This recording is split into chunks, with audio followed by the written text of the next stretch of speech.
welcome everyone. I'm here with Barney Hello. from Napalm Death backstage at Gramercy Theatre. How you doing? Not bad. But you're tired. I'm all right now. I took one of those 20-minute power naps and it does work.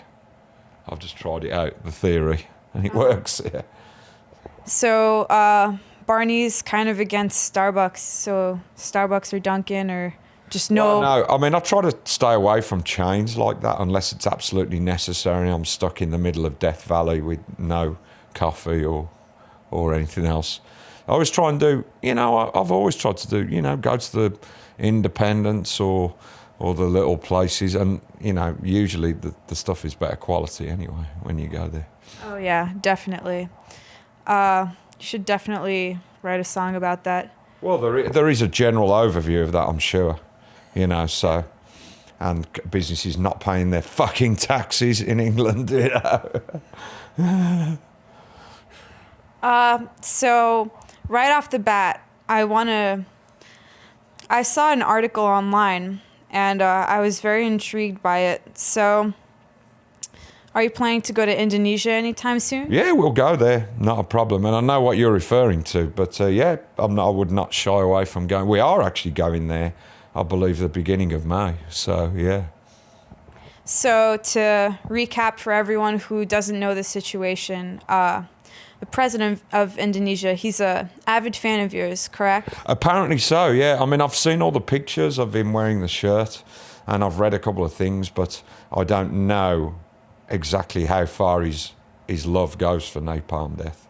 But, I mean, to be serious, do you want to give a bit more background before I go into it? Yeah, probably. Sure. Or maybe you should let Barney give the background. Okay. All right. Maybe, yeah. So apparently the current president of Indonesia is a big Napalm Death. Not just Napalm Death, to be fair. Other bands, I think Metallica, Lamb of God, Suffocation, Cannibal Corpse, maybe he's just a handful. And I'm sure he likes a lot more. And this guy, Widodo, his name is,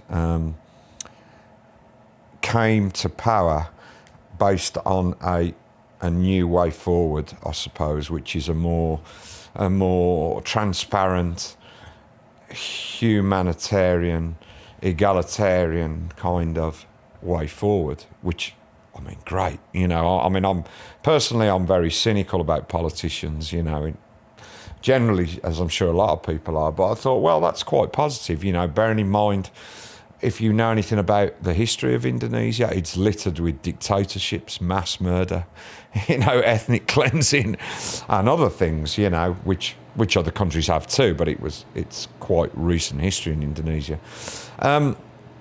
Indonesia is a place, of course, that still has the death penalty and executes people for drug smuggling, and there's no real clarity on it. You can basically receive the death penalty for a bag full of weed or however many pounds of heroin you carry in a suitcase. It is crazy, but then the death penalty is crazy, in any country, in my humble opinion. So basically, my view is that whether he's a Napalm fan or not, somebody requested that I appeal to him for clemency. First of all, for 2 Australian people that were on death row and have really actually made a positive impact in the prison where they are over in Indonesia. So I made an appeal there, and I've also done one today on behalf of a lady from the UK whose story is that she was put under duress, by somebody involved with the drugs trade, that if she didn't cooperate with transporting the drugs, then her family would be harmed.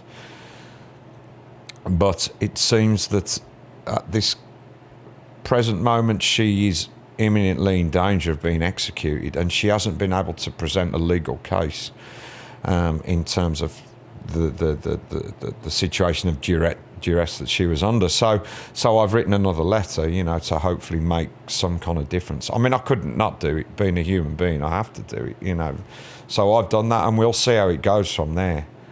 You know, and I don't like to use that kind of the position where I'm to gain advantage, you know, being in a band and stuff. But I think when it's this kind of situation, then I think it is a useful tool to have, you know. So that's what I've basically done. And, you know, if it leads to me possibly campaign a little wider on the abolition of the death penalty, whether it be in Indonesia, whether it be here in the US, whether it be other, then I'll gladly do so, because I'm completely against it. I don't think politicians or anybody else can talk about a civilized world if they have something that doesn't break the cycle of violence, that just perpetuates it, you know. So all right, thank you. That it was really cool to hear someone who feels that way. Yeah, I do. You know, if we are human beings, and if the idea is to move to a more humane world, then you cannot have things like the death penalty, because it just perpetuates violence. The way to deal with things is actually understand why people do things, because there are a number of factors that still have never been tackled, or the psychological aspects of them have never truly been explored. You know, there's a number of things that need to happen, you know. The death penalty is no solution. It is no solution, yeah. So, if this question makes you uncomfortable, you could just say, shut up, Sarai. I will answer it. Yeah. All right, well, if you were in that position of the Indonesian president, and you had to determine the fate of these two Australian men who were smuggling the heroin, as opposed to the death penalty, what would you suggest, or what would you choose to enforce? Well, I mean, obviously those guys are going to remain in prison for quite some time, you know. But you know what? If they have rehabilitated, if they have understood the reasons why heroin is such a massive problem, and it is, you know. I think all drugs, not the drugs themselves, this is the point, but the effect they have on communities. And I'm not just talking about the end of the supply chain, you know, on the streets. I'm talking about villages, for example, in Colombia, where people are completely under duress from drugs barons or people, you know, people allied to the drugs barons. You look at Mexico, you know, I mean, same thing, you know. So I think if people can show that they've been rehabilitated in terms of understanding why they shouldn't have done it, or if they were under duress, you know, then that's another story in itself. Then I think that's sufficient.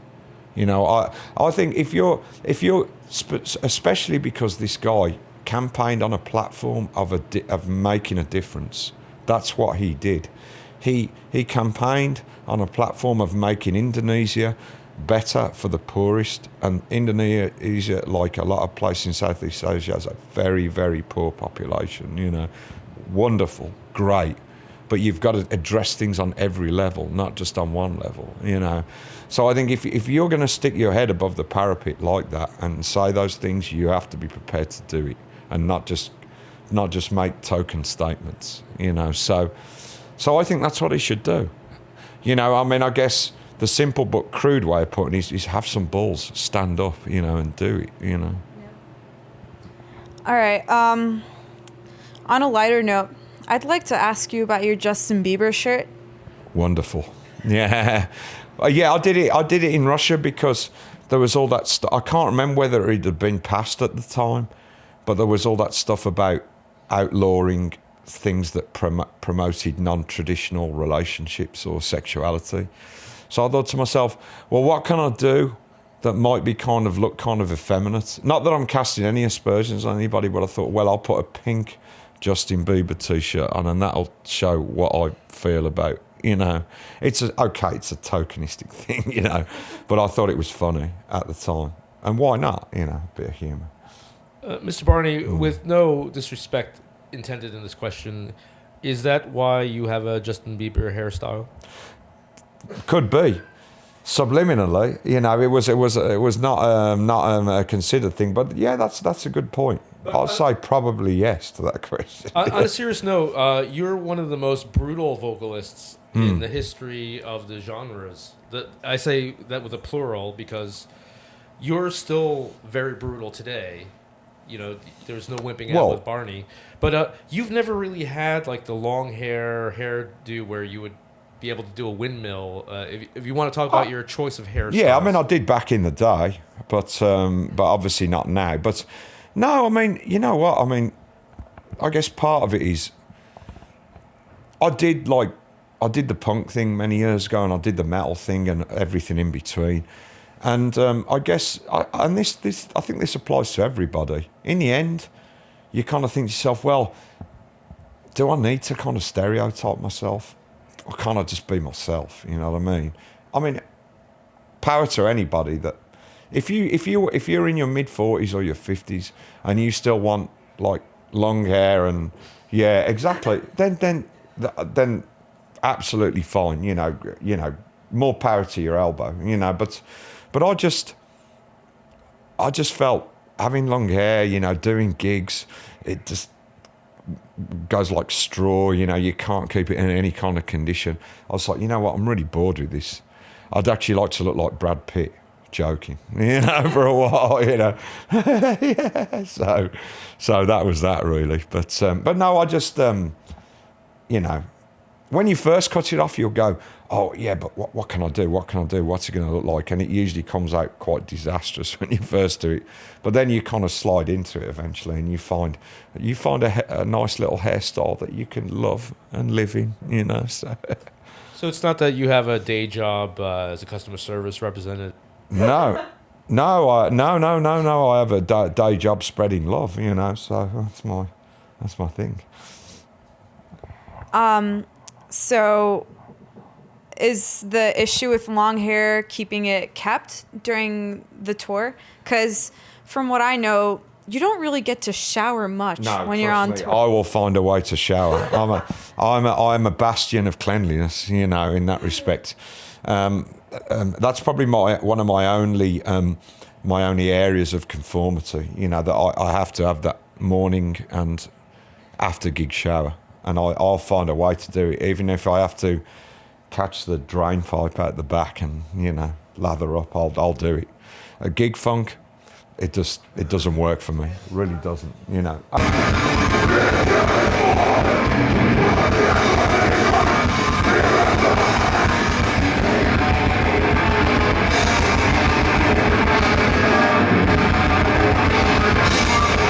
Barney, would you mind if Snake comes? No, if he doesn't mind.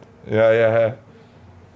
Okay, so I don't know where we left off with the Justin Bieber thing in Russia. Oh, yeah. I just did it because obviously I just thought this law that they were planning to pass, which has now been passed, the promotion of non-traditional sexual arrangements, I think it was just one of the most ridiculous things I'd heard, you know, at that point in time. And obviously I hear about many ridiculous things. Does Snake know about that? Because Montreal has a similar law against homosexuality. And Snake was arrested because his name is actually a synonym for... I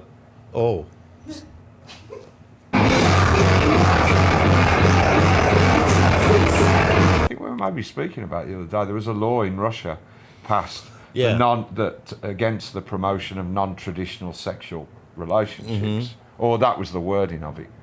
So basically, I just thought it was so ludicrous that I wore like the most effeminate thing that I could on stage that I had to, which was a pink Justin Bieber shirt.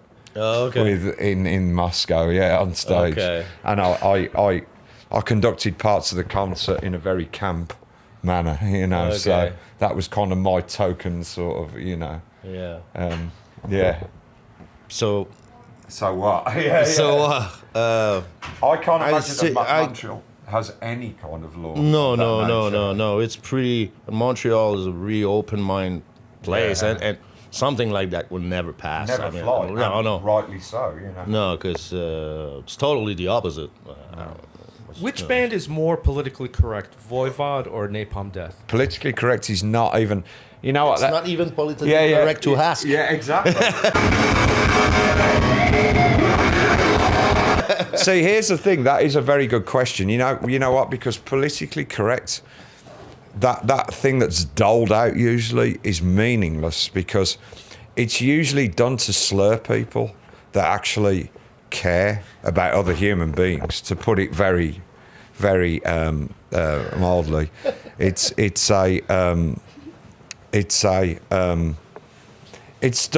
done usually to discredit people, which is fine, not a problem. People can speak their minds, but what does politically correct mean? It's meaningless as a term, you know. I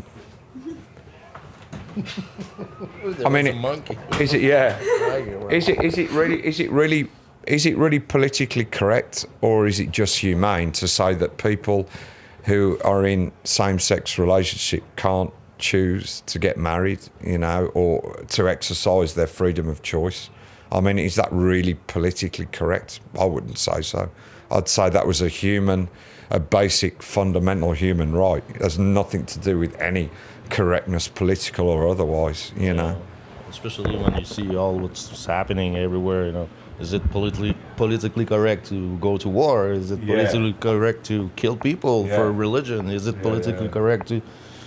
I mean, there's a lot of things I see, you know, and I'm just asking myself, where are we? I mean, what type of world is this? Because there's so much difference in the thinking and the way it goes. It's just a big fucking rainbow of chaos, you know, sort of like you look at what's going on TV and all the bullshit, and you don't know what's true or not, or fake or not, or is it's, you know, you go sometimes scroll, you know, on the computer and all these fucking stuff coming at you, like, you know, sometimes it's really violent and you feel like not looking at it, or just like turn off your computer because it's so much thing that influences you in a bad way sometimes, you know. I mean, and I feel like I don't want to fucking... Yeah, sure. I mean, is it like to make a general point about it? Is it politically correct to suggest that people who are different in some way should not be victimised? You know, I mean, is that politically correct? I'm not sure that is. I'm sure that's actually being a fucking human being and not a dickhead. You know what I mean? Yeah. You know. I just wonder if your inability to be stumped by any question, Mr. Barney, is a matter of you just being practiced in these questions, or if you really are that brilliant. What would you say? No, I wouldn't say so. I would just always strip it back to a very simple thing, you know. I'm a human being and I've got a human answer for pretty much everything. So, I mean, and in that context, I could put whatever question people could put to me, I can answer, you know. So. And it's, you know, as a band, what we do music, but the basic message is like, you know, try to be a good person and try to change people just to be themselves. And, you know, we try not to be superstars or whatever. We just try to make people understand that there's to find a way to be more together, you know, and in this society and everywhere around the world. I guess this is our kind of mission somehow, because we don't do it for the money, that's for sure. Yeah. So the purpose of all this, you know, getting in a tour bus together, which is really cool so far. Yeah. Very pleasant, very civilized actually. While we're on the subject, everybody has his own thing, and everybody respect each other, and so. But as the main mission for this, you know, for this thing, is you know, try to make people think that they're lucky to live in a world like that, in a part of the world that is, you know, you don't have to search for your food every day, so you dig for water every day. So just consider that you live in a good part of the world, you know. You don't have to struggle for this and that. Of course, there's other problems, but basically try to make people understand that try to be the best person you can be, you know, yeah. To understand and practice what it means to be a human being, because I think that has escaped many people in this world, and they will be quite willing to do anything just to get a small piece of power. It's crazy what people will do to other people just to get that step ahead, you know. And I'm just not about that. I would not be prepared to do that, you know, as a person. So.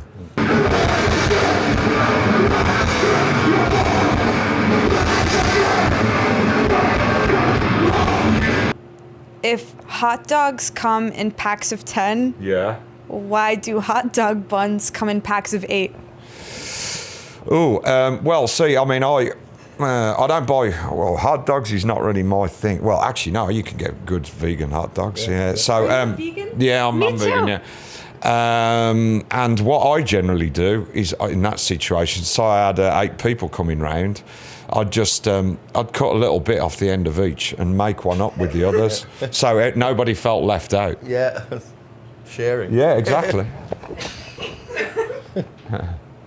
That's pretty stupid, though. That's Yeah. 8 and 12 and 10. And But see, if you tell them to bite a little bit further down on the bun, then they won't miss that missing bit of hot dog, you know.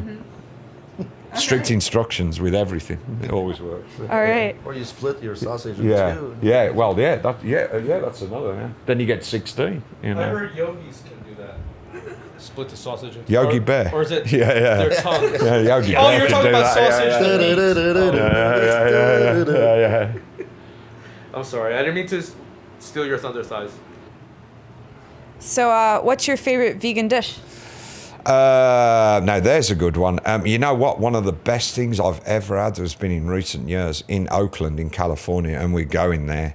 And I haven't sort of spoke about this to everybody yet, but even anybody that's not vegan or vegetarian, I would urge them to go there. There's a restaurant called Solely Vegan in Oakland. It's right by the gig. It's like a minute's walk, and it does a chicken fried tofu with collard greens, mashed potato, and gravy. And bear in mind, I can never eat the gravy, like biscuits and gravy, you know. Oh my God, fuck, it is just beyond even description, you know, really. Good to know. Does snake eat escargot? Is that part of the vegan diet? Oh, snails. Escargot. Yeah. Oui, monsieur. Oh, moi, I eat almost everything. It's just, I'm not vegan, but you know, I eat a lot of veggies. But I just went to this Indian restaurant across the street, and it was like vegetarian Indian, and it was awesome. Yeah. It was just, I love Indian food, spicy food. You know?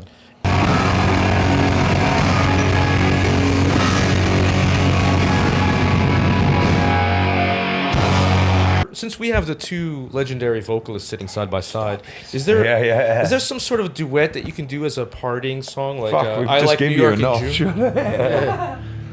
Oh my God. What?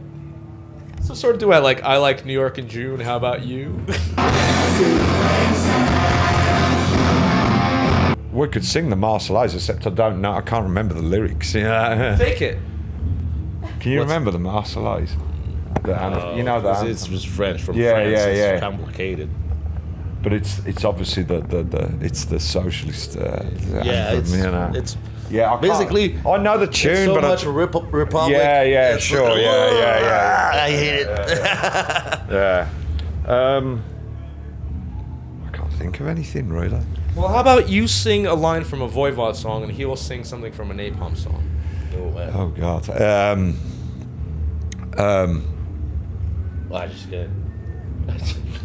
I don't know. In the smoke of whatever it was, no one gives you the din diddling diddling din diddling War and Pain. Oh. What's the lyrics there? You got me on that one. In the smoke, is it in the smoke? In the smoke of something. No one or no God or something gives you the something. Guts. No God, guts. No Guts. God. What Yeah. in the smoke of what though? In the smoke. No one gives you the guts. Yeah, it's something. Is that it? Yeah. In the smoke of what though? In the smoke of something. remember. Yeah.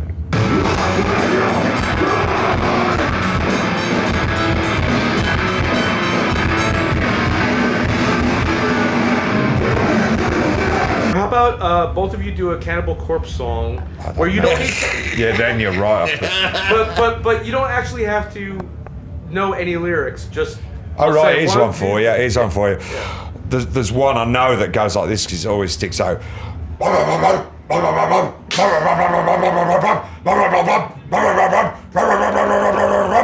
I don't know the lyrics, George. And now- Sorry, with all due respect.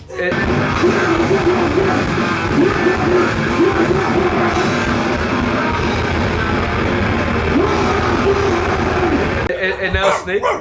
That's the one. Pardon me, guys. Hey, Bart, I need you for just like 1 minute.